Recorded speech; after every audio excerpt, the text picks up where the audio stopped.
It's counterintuitive, but one of the most common reasons women pull away or seem to ignore you is precisely because they're falling deeply in love. And not just in love, in the casual, fleeting sense.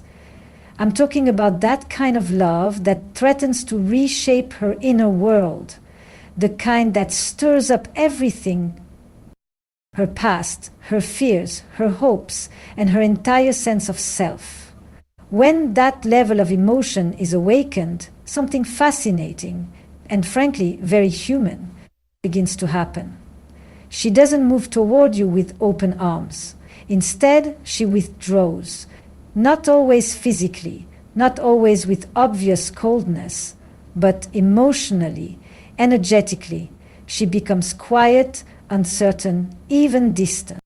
And here's what most men misinterpret. They assume the silence means indifference. They think she's lost interest, that she's playing games, or worse, that she never truly cared. But the truth, in many cases, is far more complex.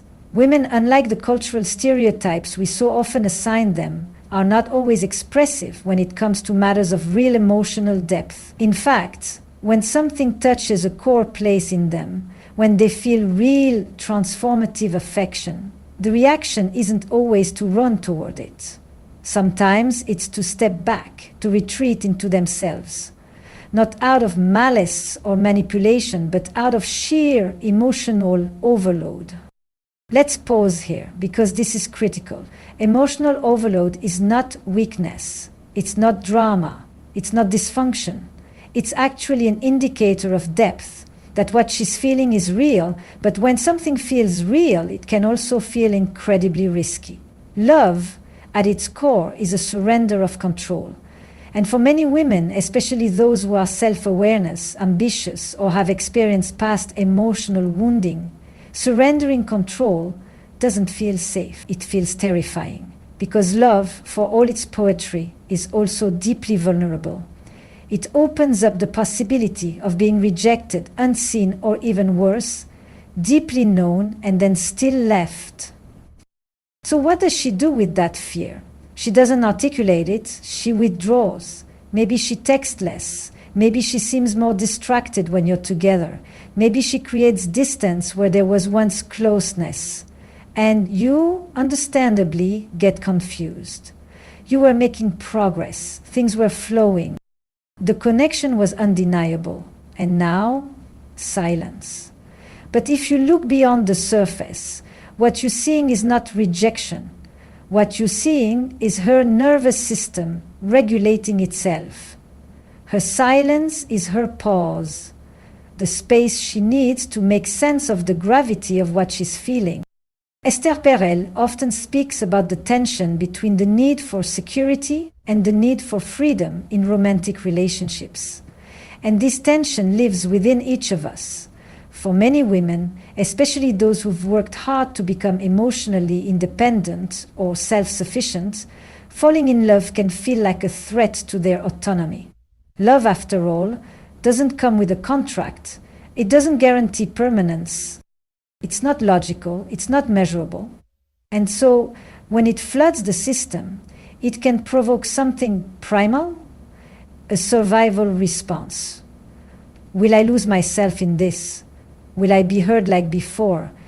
Will he love me the way I need to be loved? These are not always conscious thoughts, but they're deeply embedded in her emotional makeup. What you must understand is that this withdrawal is not an invitation for you to panic or chase or demand clarity. In fact, those responses, while completely human, often confirm her fears. They signal instability, insecurity, or emotional dependency. And if she's pulling back to regain her equilibrium, she's watching to see if you can hold your center. If you can remain composed, grounded, and steady, not to manipulate her back, but because you know your value doesn't depend on her validation. She wants to feel that you are emotionally self-sufficient, that you don't unravel the moment she pauses. This is where most men miss the mark. They try to solve her silence. They interrogate it. What's wrong? Are you mad? Why are you ignoring me? And these questions, though well-intended, often push her further away because she doesn't always have language for what she's feeling. She may not even fully understand it herself. And in that moment, what she needs isn't pressure, it's space. Respectful, secure, non-needy space to process what her heart is trying to tell her. This doesn't mean you become passive. Quite the opposite. It means you lead with emotional intelligence.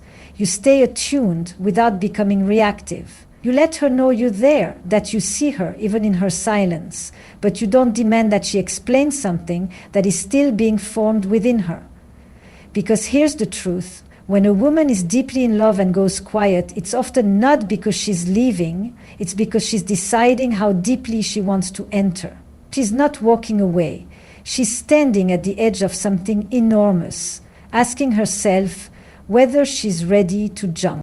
And this is where your role as a man becomes clear. You don't fix her emotions. You don't try to rush her out of her process. You simply remain present, a stable, secure container for her unfolding. Because the women who pull away the hardest are often the ones who feel the most. And the man who can hold steady during her retreat is the man she feels safest to return to. So if you find yourself being ignored by a woman you sense loves you deeply, don't assume the worst. Don't chase the noise. Learn to read the silence. Learn to understand that love doesn't always look like closeness.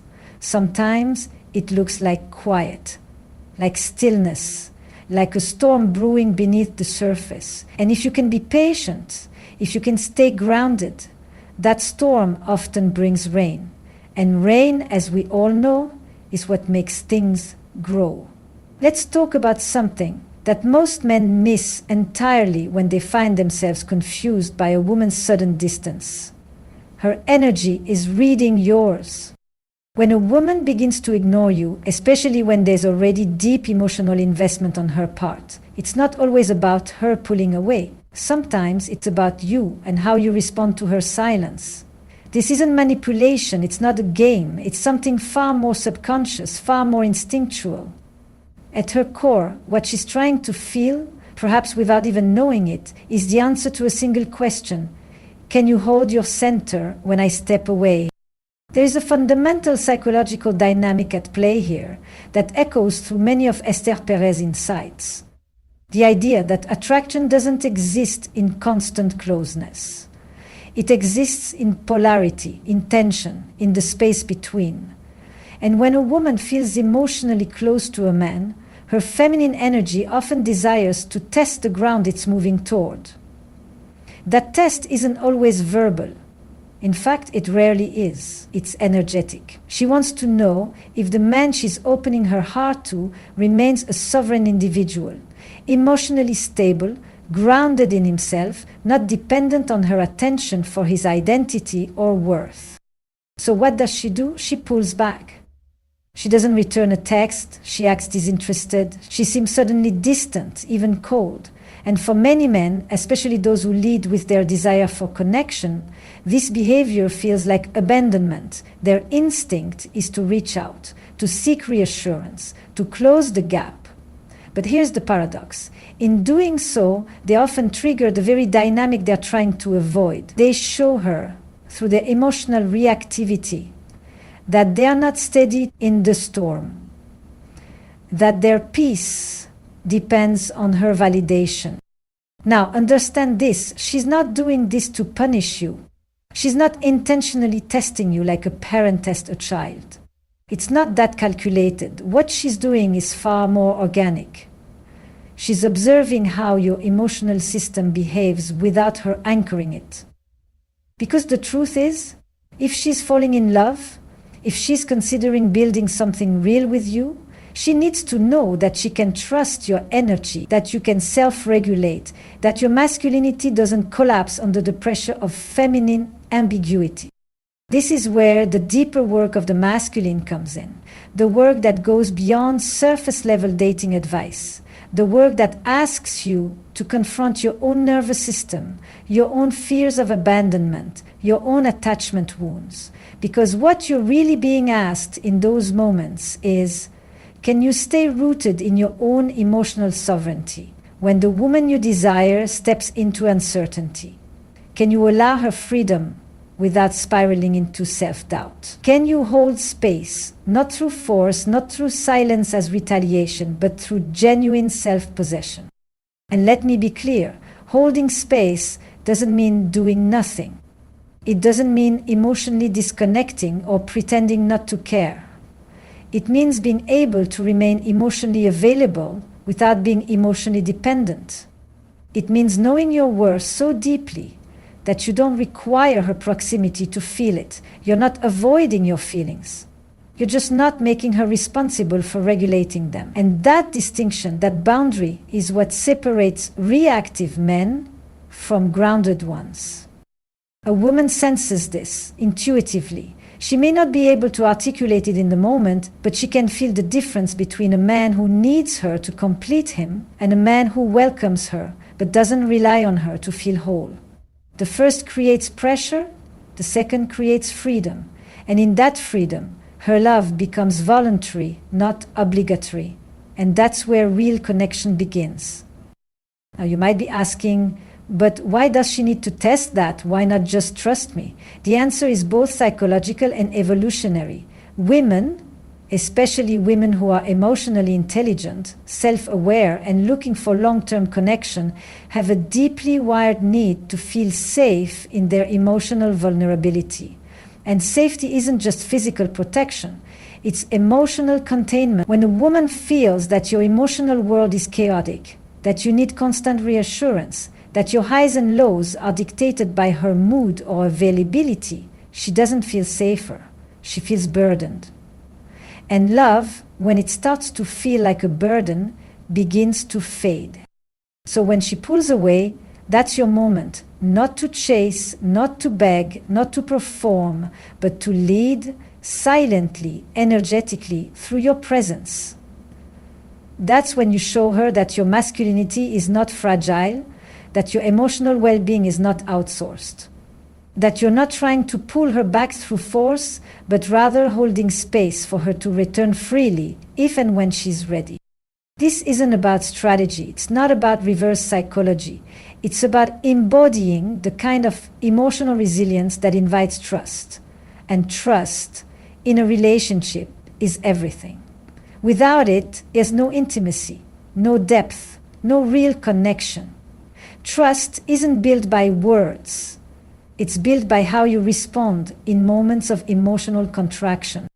So what do you do when she ignores you? Not out of malice, but because she's deeply in love and uncertain about what that means. You breathe. You anchor yourself. You focus on your own alignment, your purpose, your grounding, your truth. You remind yourself that your value was never given to you by her affection, and so it cannot be taken away by her distance. And from that place you remain open, available, but not chasing, not collapsing, just being fully, calmly, confidently. Because in the end, the men who are most magnetic to women, especially the kind of women who love deeply, are not the ones who prove themselves through noise. They are the ones who hold themselves through silence, who understand that love isn't possession and connection isn't control. And that sometimes when a woman pulls away, she's not asking to be followed. She's asking to see if you still stand tall without her. You see, when a woman falls deeply in love and then begins to ignore you, it's tempting to personalize her withdrawal. It's easy to assume it's about you, something you did wrong, something you failed to be. But what if I told you that much of her behavior in that moment has less to do with you and more to do with the silent, unresolved parts of her emotional history? Because love doesn't just awaken joy, it awakens memory. Deep emotional connection has a way of pulling up everything buried. It stirs the sediment at the bottom of the emotional river, things that haven't been fully grieved, fully forgiven, or even fully understood. Her past relationships, her early attachment experiences, her disappointments, her betrayals, her fears of being seen, of being abandoned, of being hurt in the same way again.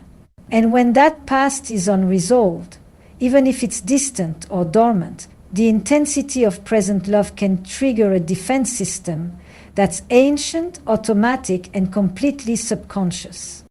This is the part many men don't see, because when she starts to ignore you, you're likely focused on the surface, the lack of response, the quiet texts, the hesitation. But beneath that silence is often a psychological battlefield, one where old wounds are meeting new possibilities, and the stakes feel unbearably high. Imagine what it's like for her. She's opened her heart just enough to feel something real, maybe something she hasn't felt in years, and just as the feeling starts to deepen, an alarm system goes off. Her body remembers how it felt the last time she let herself go there. It remembers what it cost her to trust someone who didn't protect her heart.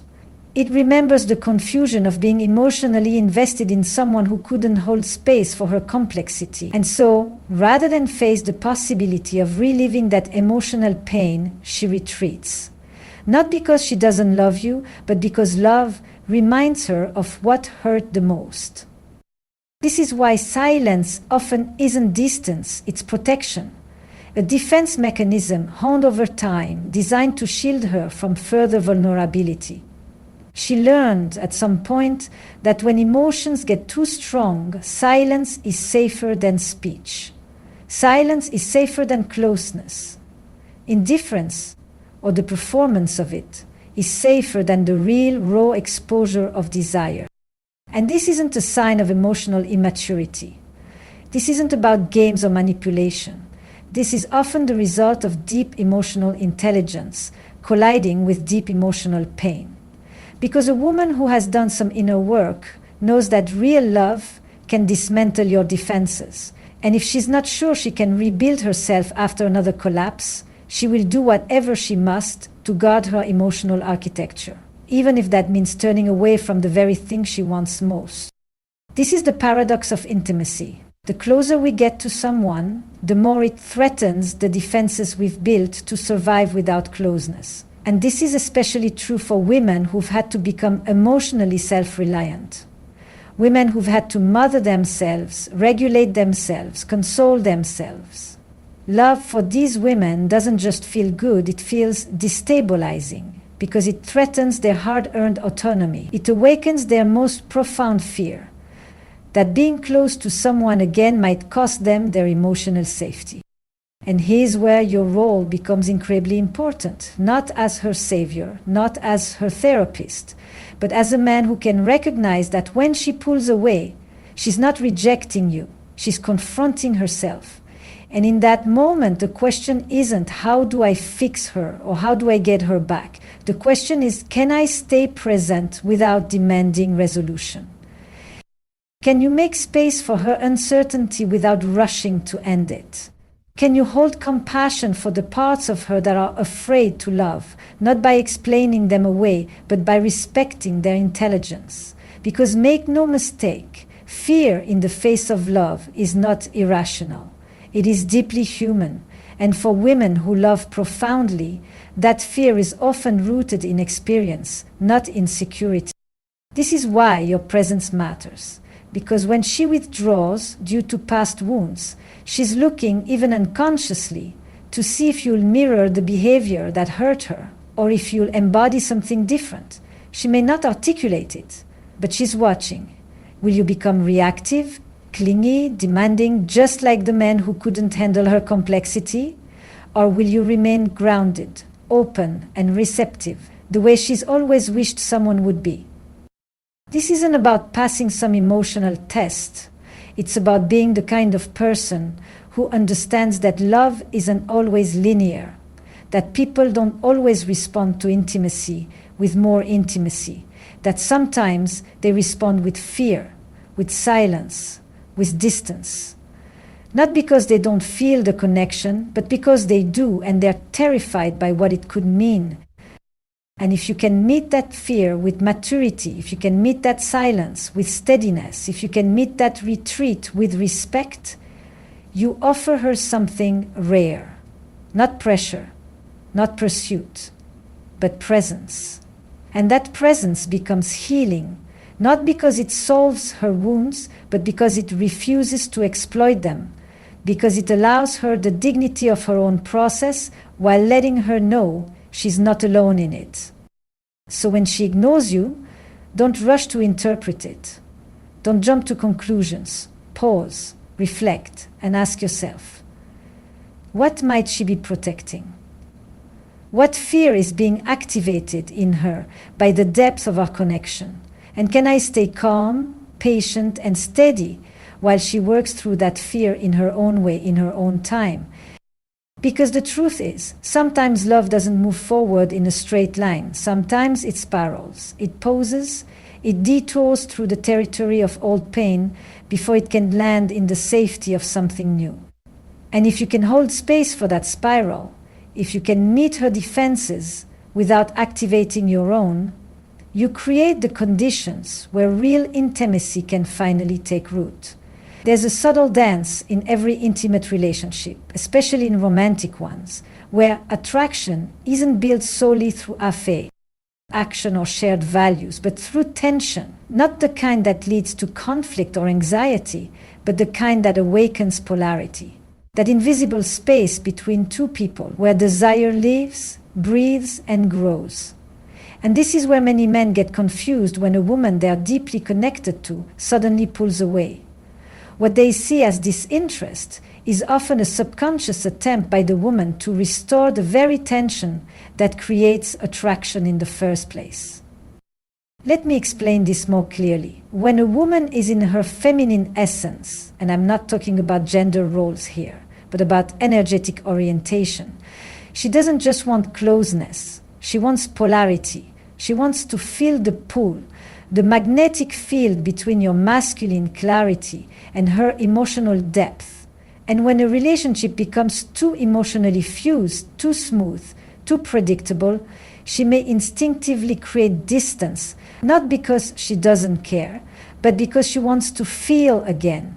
Feel the charge, the intrigue, the movement of energy between two differentiated beings. This is often not conscious. She's not sitting there planning her withdrawal, but something inside her, something primal and relational says, I need to see if he'll come alive again. And the way she checks that is by stepping back. It's like pulling a bowstring to see if it holds tension or if it's gone slack. This is not to be confused with manipulation. It's instinct. It's her way of staying connected to the emotional and energetic dance that fuels attraction. Here's the challenge. Many men, especially those who equate love with closeness and affirmation, misread this shift.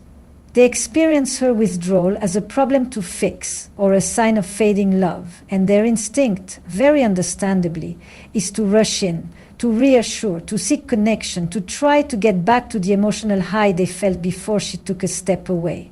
But this often backfires, because what she was looking for was not more emotional closeness. It was masculine direction. It was your ability to hold your ground, to lead again, to not collapse in the face of her silence.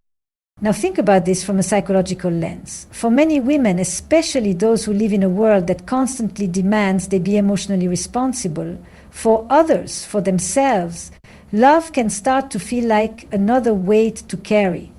She becomes the one managing the emotional tone of the relationship. She starts to feel like she's responsible for connection, and over time, without even realizing it, she begins to lose her feminine receptivity and slides into performance, into overgiving, into caretaking. That's when her desire begins to fade, not because she loves you less, but because she no longer feels your edge, your leadership, your energetic presence.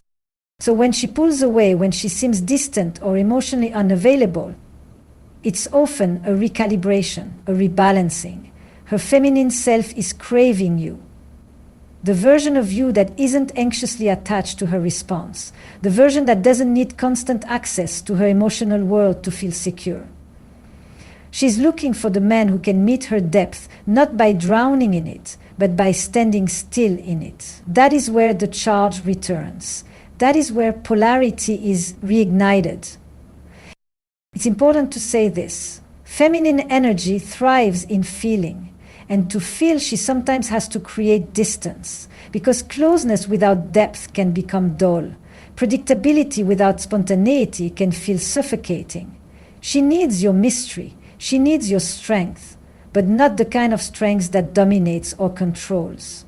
The kind of strength that listens without losing itself, that leads without forcing, that holds emotional complexity without collapsing under its weight.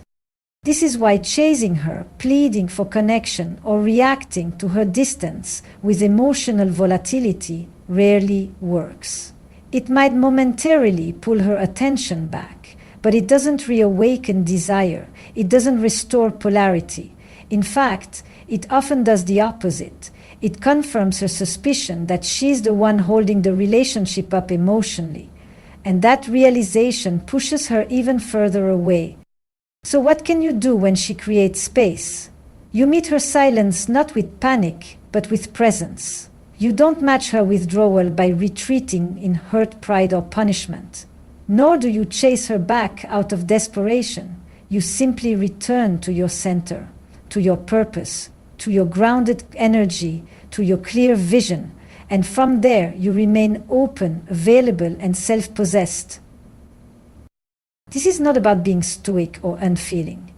It's about holding an emotional posture that tells her, I see you, I feel the distance, and I trust the space. That trust creates safety, not just for her to return, but for her to want to return. Because in that space, she doesn't feel pressure, she feels possibility. And possibility is far more attractive than performance. There's a philosophy here that Esther Perel often touches on, the idea that desire requires separateness, that closeness, while necessary for love, can sometimes extinguish erotic charge. And what you're seeing when she pulls away isn't necessarily the absence of love. It might be the desire to rekindle that fire.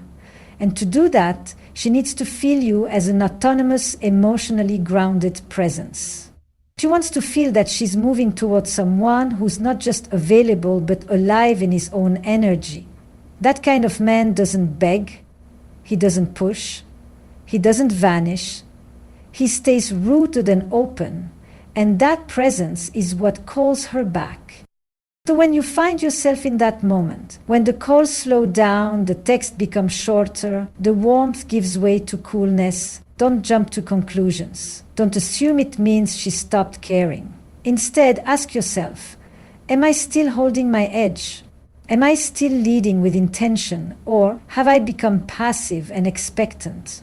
Have I turned our connection into a comfort zone rather than a space of tension, growth, and desire?